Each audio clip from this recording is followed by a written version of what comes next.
बिस्मिल्लाहिर्रहमानिर्रहीम। अच्छा बेटा, लास्ट में डिस्कस किया था इक्वेशंस ऑफ मोशन। मोशन के हवाले से तीन इक्वेशन थी, तो आज हम डिस्कस करेंगे लॉज ऑफ मोशन। वो भी तीन है लॉज ऑफ मोशन। अच्छा, उसके अंदर ना उससे पहले एक फर्स्ट लॉ ऑफ मोशन जो था उसमें अंदर फोर्स वगैरह का जिक्र है, तो इसलिए मैंने कहा पहले फोर्स की बात कर लेते हैं, तो फिर हम लॉज ऑफ मोशन को डिस्कस कर लेंगे। आपके वैसे सिलेबस में जो है ना, इक्वेशंस ऑफ मोशन के बाद लॉज ऑफ मोशन मेंशन है, लेकिन फोर्स भी मेंशन है। अब ये देखें ना, यहाँ पे ये फोर्स भी मेंशन है, तो फोर्स के भी वो आपका शॉर्ट क्वेश्चन एमसीक्यू बन जाएगा। और लॉज ऑफ मोशन भी आपका शॉर्ट क्वेश्चन में भी हो सकते हैं और लॉन्ग क्वेश्चन में भी अगर हो तो फिर दो तीन को इकट्ठा वो पूछा जा सकता है। ठीक होगी। तो अब पहले बात करते हैं फोर्स की। अ फोर्स मूव्स और टेंड्स टू मूव, स्टॉप्स और tends to stop the motion of a body. एक जो फोर्स हम उसे कहते हैं जो एक हरकत करती हुई बॉडी को मूव करती है, यानी मतलब जो बॉडी रुकी हुई है उसको या तो मूव करवाती है या उसको मूव करवाने की कोशिश कर रही है। और जो मोशन या किसी जो बॉडी मूव कर रही है उसको रोकती है, स्टॉप कर देती है, या टेंड्स टू स्टॉप, या उसको स्टॉप करने की कोशिश करती है, उस फोर्स को हम, उस चीज को हम फोर्स का नाम देते हैं। बस जैसे एक टेबल पड़ा हुआ है, ये रुका हुआ है, आप इसके ऊपर जोर लगाते हैं, आप थोड़ी फोर्स लगाएंगे तो वो टेबल नहीं हिलेगा, लेकिन आप उसको मूव करने की कोशिश तो कर रहे हैं ना, टेंड्स टू मूव में आ जाएगी ये चीज। लेकिन अगर आप बहुत ज्यादा फोर्स लगाएंगे तो टेबल हिलना शुरू हो जाएगा, तो ये उसकी मूवमेंट में आ जाएगा। इसी तरह मूव करती हुई कोई चीज है, उसको आप रोकना है, तो अगर आप थोड़ी फोर्स लगाएंगे तो वो नहीं रुकेगी, ठीक होगा, वो टेंड्स टू स्टॉप के अंदर आ जाएगा। लेकिन आप बहुत ज्यादा फोर्स लगाएंगे तो वो चीज रुक जाएगी, तो वो फिर स्टॉप के अंदर आ जाएगा। ठीक हो गया। The force can also change the direction of motion of a body. कि फोर्स जो है वो एक मूव करती है बॉडी की डायरेक्शन को भी चेंज कर सकती है। मतलब जैसे कोई बॉडी, जैसे बॉल नहीं स्नूकर में होता है, बॉल एक मूव करती आ रही तो दूसरी जो है वो उसकी कोने पे टकराती है तो उसकी डायरेक्शन बदल देती है, वो उसने जो सीधे जाना था वो लेफ्ट मुड़ जाती है या राइट मुड़ जाती है। तो ये इस तरह, यानी वो फोर्स जो है वो किसी मूव करती बॉडी की डायरेक्शन जो सिमत है उसको भी चेंज कर सकती है। इसको हम एफ से शो करते हैं, इसका जो यूनिट है वो न्यूटन है। जब हमने किसी को बताना होगा कि यार इस चीज के ऊपर कितनी फोर्स लग रही, तो हम उसको न्यूटन में बताते हैं कि 10 न्यूटन की फोर्स लगा रहे हैं, 50 न्यूटन की लगा रहे हैं, वगैरह वगैरह। और न्यूटन जो है वो बराबर होता है एक 1 किलोग्राम मीटर पर सेकेंड स्क्वायर। इसको ऐसे भी लिख लेते हैं, और आपने पीछे बात की थी कि इस तरह MS-2 करके भी लिख लेते हैं। तो 1 किलोग्राम मीटर पर सेकेंड स्क्वायर भी के बराबर होता है एक न्यूटन। इसके बराबर होता है 1 किलोग्राम मीटर पर सेकेंड स्क्वायर। ये कहाँ से आया? ये सेकेंड लॉ ऑफ मोशन हम पढ़ेंगे तो उसके अंदर ये चीज आ जाती है कि फोर्स का यूनिट वहां से निकल आता है। दूसरी चीज है जी इनर्शिया की। इनर्शिया क्या है? कि inertia of a body is its property due to which it resist any change in its state of rest और मोशन। एक बॉडी जो है वो खड़ी हुई है, आप उसको फोर्स लगाते हैं तो वो नहीं मूव करती, वो उसको मसलन अपोज करती है, वो हिलना नहीं चाहती। लेकिन आप जब बहुत ज्यादा फोर्स लगाते हैं तो वो चीज हिलना शुरू हो जाती है। तो ये जो पहले जब फोर्स आप हल्की लगा रहे थे और चीज आगे से उसको अपोज कर रही थी, रोक रही थी, तो इस चीज को हम नाम देते हैं इनर्शिया का। ये उसके अंदर जो है वो बॉडी की ये एक इंटरनल है कि जिसकी वजह से वो रेजिस्ट कर रही है। होती वैसे क्यों है? अगर आप कहें कि सर वो बॉडी तो बेजान चीज है, वो कैसे कर रही है, तो ये असल में फ्रिक्शन है, जमीन के साथ रगड़ है। जैसे एक मेज है ना, छोटा सा मेज हो, ये एक छोटी बॉल ले लें, तो बॉल आपको पता है वो गोल होती है, आप एक उंगली हल्की से लगाएंगे वो चल पड़ेगी, ठीक होगा।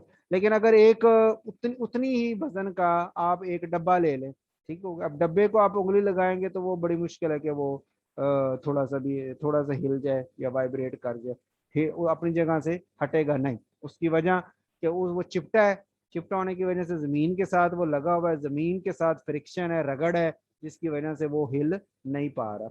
उसको हिलाने के लिए बहुत ज्यादा ताकत चाहिए। लेकिन जो बॉल है वो गोल है, गोल जो बॉल होती है ना, गोल जो चीज होती है उसका जमीन के साथ कनेक्शन थोड़ा होता है, थोड़ी सी जगह से नीचे जो बॉटम पे बस थोड़ी सी जगह का कनेक्शन होता है, बाकी जमीन से ऊपर होती, तो फ्रिक्शन बहुत थोड़ी हो जाती है।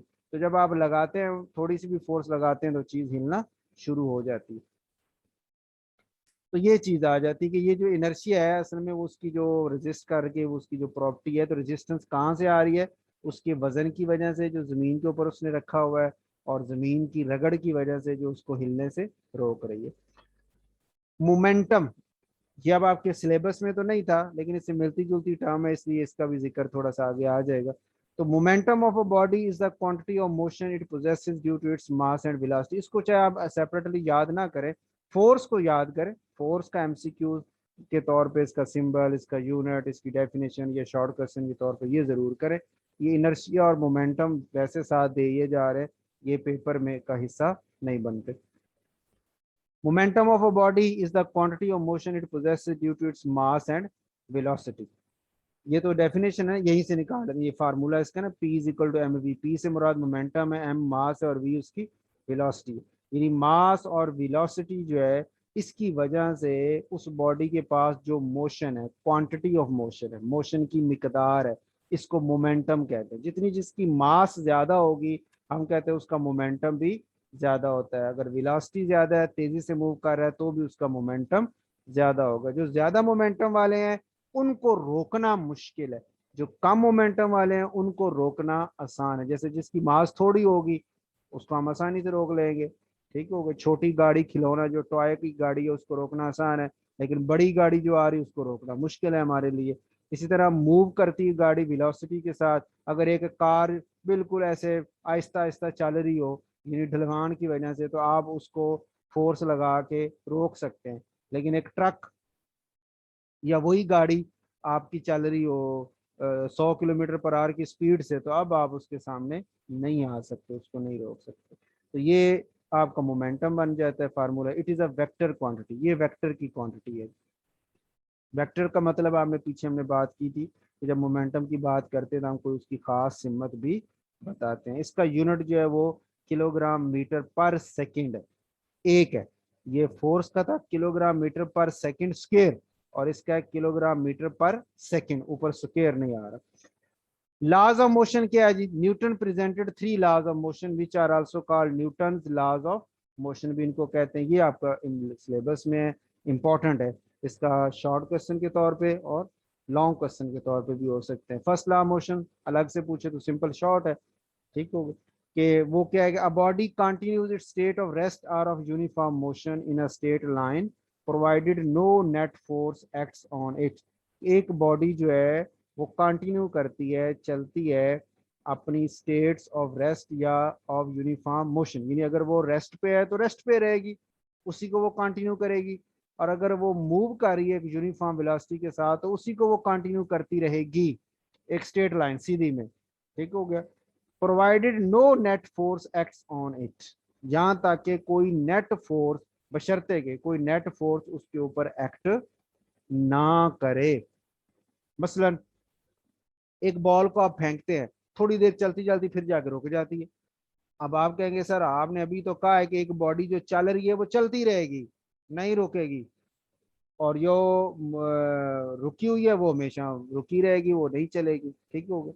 लेकिन जब आप एक रुकी बॉडी को थोड़ा धक्का लगाते हैं तो चल पड़ती है। इसका मतलब कि इस वक्त नेट फोर्स आपने उसके ऊपर एक्ट की है।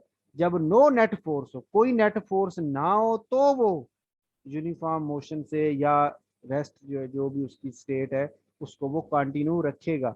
लेकिन जब फोर्स उसकी नेट नहीं रहती, नेट फोर्स क्या मतलब, मसला ये जैसे ना एक मोबाइल है, मोबाइल आपका मेज पे पड़ा हुआ है। अब आप कहेंगे सर मोबाइल का वजन है और जो वजन है वो नीचे की तरफ फोर्स लगा रहा है टेबल के ऊपर, और नीचे से टेबल जो है वो इसके ऊपर फोर्स लगा रहा है। अब ये दोनों फोर्सेस बराबर हैं, इसलिए मोबाइल पड़ा हुआ है, ना मोबाइल नीचे जा रहा है ना मोबाइल ऊपर जा रहा है, ठीक हो गई। लेकिन ऐसा हो आप एक छोटी सी लकड़ी ले ले, पतली सी लकड़ी रख ले, ठीक हो गया, और उस पकड़ी लकड़ी के ऊपर आप पाँव रखें अपना, वो लकड़ी टूट जाएगी।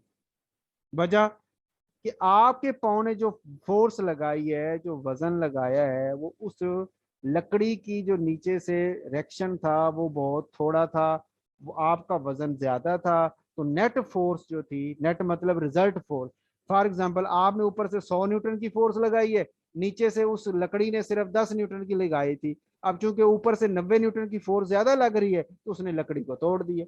इसी तरह बाकी चीजों में भी ऐसे ही है, एक पतली चीज हो, छोटी कमजोर चीज हो, उसके ऊपर आप बैठ जाए वो टूट जाती है, कि आपकी फोर्स ज्यादा लग रही है नीचे और उसकी जो नीचे से फोर्स थी वो कम थी, तो नेट फोर्स चूंकि ज्यादा नीचे की तरफ होगी, बैलेंसिंग जो है, तो आपकी जो है वो फिर वो चीज टूट जाती है।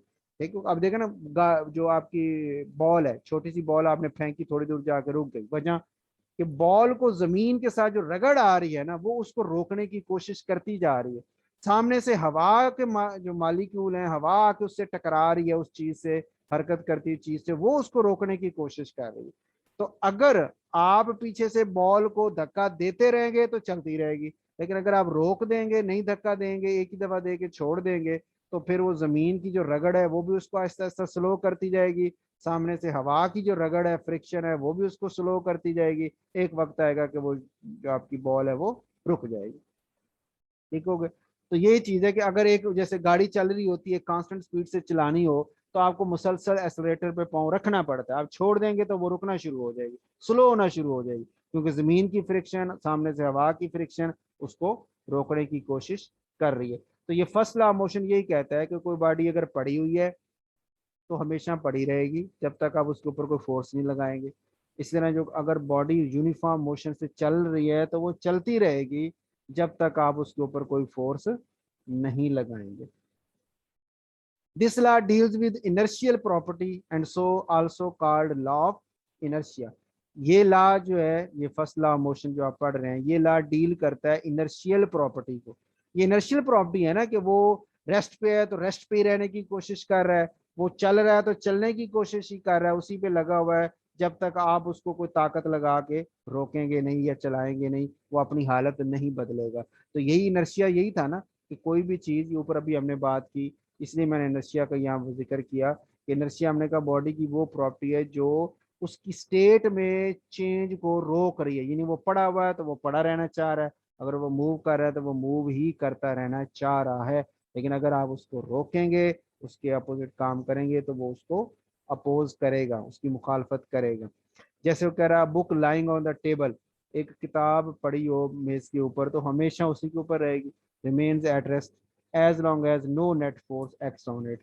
वो हमेशा उसके ऊपर रहेगी जब तक कोई नेट फोर्स उसके ऊपर एक्ट नहीं करती। नेट फोर्स का मतलब, आप उसको धक्का देते हैं किताब को, तो आपकी फोर्स को तो अब कोई चीज बैलेंस नहीं कर रही ना, उसके अपोजिट, उसकी मुखालिफ सिम्मा से कोई चीज इस फोर्स को कैंसल नहीं कर रही, इसलिए वो चीज हिल पड़ेगी। या जैसे आप उस किताब को लेफ्ट साइड से भी धक्का दें, राइट साइड से भी धक्का दें, दोनों तरफ से, दोनों हाथों से धक्का दें, तो किताब कहीं भी नहीं जाएगी, वहीं खड़ी रहेगी अगर ये दोनों ताकतें बराबर है। लेकिन अगर आप लेफ्ट साइड से ज्यादा ताकत लगाते हैं और राइट साइड से कम है, तो वो किताब लेफ्ट लेफ्ट से राइट की तरफ मूव कर जाएगी। अगर राइट साइड से ज्यादा फोर्स लगती है, लेफ्ट पे कम है, तो बुक जो है वो जिस तरफ से ज्यादा फोर्स लगी उधर से उस तरफ चली जाएगी जिस तरफ फोर्स कम लग रही थी। ठीक हो, तो यही है कि नेट फोर्स अगर जीरो है तो फिर वो चीज वहीं पड़ी रहेगी, अगर नेट फोर्स अगर जीरो नहीं है तो फिर वो चीज मूव करेगी। सेकेंड लॉ ऑफ मोशन, ये तो हो गया जी फर्स्ट लॉ ऑफ मोशन। उसके बाद हमारे पास है सेकेंड लॉ ऑफ मोशन। वो कहता है कि when a net force acts on a body, जब एक नेट फोर्स किसी बॉडी के ऊपर एक्ट करती है। अब वो पहले तो बात होगी ना कि नेट फोर्स अगर आप ना लगाएं तो जो चीज पड़ी है वो रेस्ट पे तो रेस्ट रहेगी, हरकत कर रही तो हरकत ही करती रहेगी। अब वो कह रहा है कि नहीं, अगर मैं नेट फोर्स लगाता हूं तो क्या होगा। तो कहता है जी कि आप जब फोर्स लगाएंगे तो it produces acceleration in the body in the direction of force. जिस सिम्मत में आपने फोर्स लगाई है उसी सिम्मत में वो बॉडी मूव करना शुरू कर देगी। मूव करेगी तो उसकी स्पीड आएगी, स्पीड आएगी तो स्पीड से हम एक्सेलरेशन निकाल लेते हैं। पिछले लेक्चर में आपको याद होगा हमने कहा था स्पीड निकालने का फार्मूला था डिस्टेंस डिवाइडेड बाई टाइम, और एक्सेलरेशन निकालने का फार्मूला था वेलोसिटी डिवाइडेड बाई टाइम। ठीक हो गया। तो आप अगर वो स्पीड या वेलोसिटी आपके पास आ जाएगी तो उससे हमें एक्सेलरेशन निकालना भी आसान है, हम निकाल सकते हैं।